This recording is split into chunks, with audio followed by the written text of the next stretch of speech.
Hospitality ಕ್ಷೇತ್ರದಲ್ಲಿ ಅತ್ಯುನ್ನತ ನಾಯಕತ್ವ ಕೂಡ ತುಂಬಾ ಮುಖ್ಯವಾಗಿರುತ್ತೆ. ಯಾಕಂದ್ರೆ ಈಗಿನ ಕಾಲಘಟ್ಟದಲ್ಲಿ ಅನೇಕ ಸಮಸ್ಯೆಗಳು ಪ್ರತಿಯೊಬ್ಬ ಅಂದ್ರೆ ಚಿಕ್ಕ ಹೋಟೆಲ್ ಉದ್ದಿಮೆದಾರರಾಗಿರ್ಬೋದು, ದೊಡ್ಡ ದೊಡ್ಡ ಹೋಟೆಲ್ ಉದ್ದಿಮೆದಾರರಾಗಿರ್ಬೋದು, ಪ್ರತಿಯೊಬ್ಬರು ಕೂಡ ಫೇಸ್ ಮಾಡ್ತಿದ್ದಾರೆ.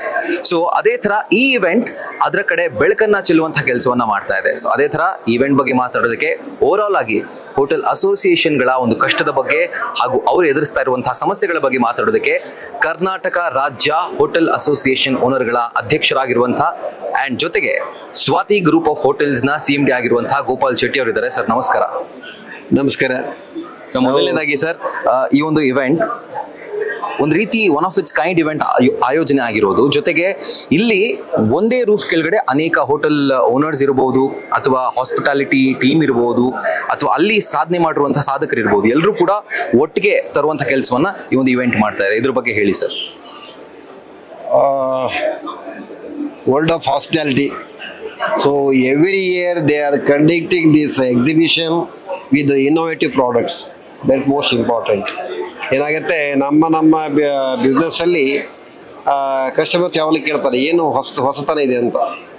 ಸೊ ಹಾಗಾಗಿ ನಾವು ಕೊಡುವಂಥ ಊಟ ತಿಂಡಿ ಅಲ್ಲದೇ ಜೊತೆಗೆ ನಾವು ಯಾವ ಕ್ರಾಕರಿ, ಕಟ್ಲರಿ ಅಥವಾ ಆಕ್ಸೆಸರೀಸ್ ಏನು ಯೂಸ್ ಮಾಡ್ತೀವಿ ಅದರಲ್ಲಿ ಇಂಡಸ್ಟ್ರಿನಲ್ಲಿ ಹೊಸತನ ಏನು ಬಂದಿದೆ ಅದನ್ನು ಎಕ್ಸಿಬಿಟ್ ಮಾಡುವಂಥದ್ದು ಎಕ್ಸಿಬಿಷನ್.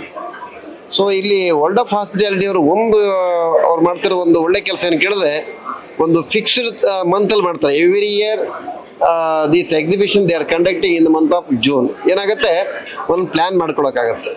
ಆ್ಯಂಡ್ ಸೆಕೆಂಡ್ ಥಿಂಗ್ ಏನಂದರೆ, ಈ ಜೂನ್ 10 ತನಕ ಅಥವಾ 15 ತನಕ ಸ್ವಲ್ಪ ಎಲ್ರಿಗೂ ಬಿಸ್ನೆಸ್ ಬ್ಯುಸಿ ಇರುತ್ತೆ.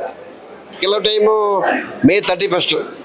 ಸೊ ಏನಾಗುತ್ತೆ, ಸ್ವಲ್ಪ ಹೆಲ್ಪ್ಫುಲ್ ಬಿಸ್ನೆಸ್ ಬ್ಯುಸಿಯಿಂದ ಸ್ವಲ್ಪ ಈಚೆಗೆ ರಿಲ್ಯಾಕ್ಸ್ ಆಗಿ ಬಂದು ನಮ್ಮ ಇಂಡಸ್ಟ್ರಿಗೆ ಏನು ಹೊಸ ಪ್ರಾಡಕ್ಟ್ ಬಂದಿದೆ, ಇದರಿಂದ ನಾವು ಏನು ಅಡಾಪ್ಟ್ ಮಾಡ್ಕೋಬಹುದು ಅಂಥದ್ದಕ್ಕೆ ಇಂಥ ಎಕ್ಸಿಬಿಷನ್ ಭಾಳ ಹೆಲ್ಪ್ ಆಗುತ್ತೆ.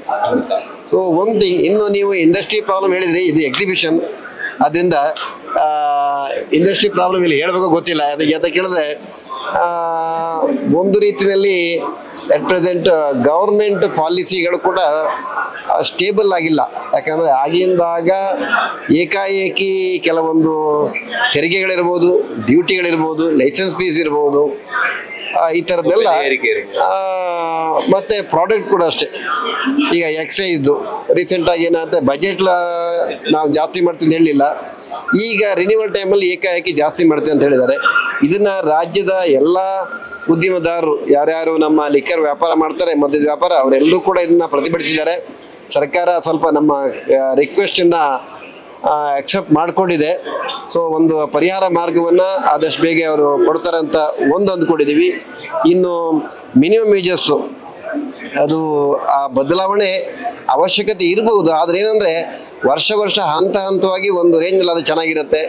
ಒಂದಷ್ಟು ವರ್ಷ ಮಾಡಿಲ್ಲ ಅಂತ ಏಕಾಏಕಿ ಮಿನಿಮಮ್ ವೇಜಸ್ ಜಾಸ್ತಿ ಆದಾಗ, ಮಿನಿಮಮ್ ವೇಜಸ್ ಕೊಡೋದು ಒಂದೇ ಸಮಸ್ಯೆ ಅಲ್ಲ, ಆ ಮಿನಿಮಮ್ ವೇಜಸ್ ಯಾವ ರೀತಿ ಜಾಸ್ತಿ ಆಯಿತು ಅದೇ ರೀತಿಯೇ ಮೇಲೆ ಎಲ್ಲ ಸಂಬಳಗಳು ಅದೇ ಥರ ಜಾಸ್ತಿ ಆದಾಗ ಬಿಸ್ನೆಸ್ ಆಪರೇಷನ್ ಕಾಸ್ಟು ಏಕಾಏಕಿ ಜಾಸ್ತಿಯಾಗಿ ಅದು ಗ್ರಾಹಕರ ಮೇಲೆ, ಕಸ್ಟಮರ್ಸ್ ಮೇಲೆ ಅದು ಬರ್ಡನ್ ಆಗುತ್ತೆ.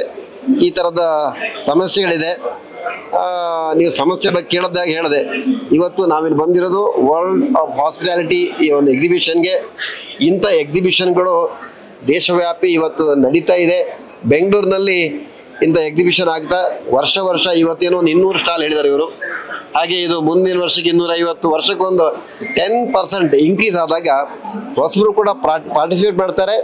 ಜೊತೆಗೆ ಏನಾಗುತ್ತೆ, ನಮ್ಮ ಉದ್ಯಮಕ್ಕೆ, ನಮ್ಮ ವ್ಯಾಪಾರನ, ನಮ್ಮ ಸರ್ವಿಸನ್ನು ನಾವು ಅಪ್ಡೇಟ್ ಮಾಡ್ಕೊಳ್ಳೋದಕ್ಕೆ, ಇಂಪ್ರೂವ್ ಮಾಡೋದಕ್ಕೆ ಇದೆಲ್ಲ ಹೆಲ್ಪ್ ಆಗುತ್ತೆ. ಖಂಡಿತ sir. Thank you so much sir, news first ಜೊತೆ ಮಾತಾಡಿದ್ದಕ್ಕೆ.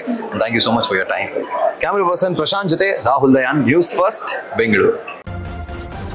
ನ್ಯೂಸ್ ಫಸ್ಟ್ ನಿರ್ಭೀತಿಯಿಂದ ನಿಮ್ಮ ಪರವಾಗಿ.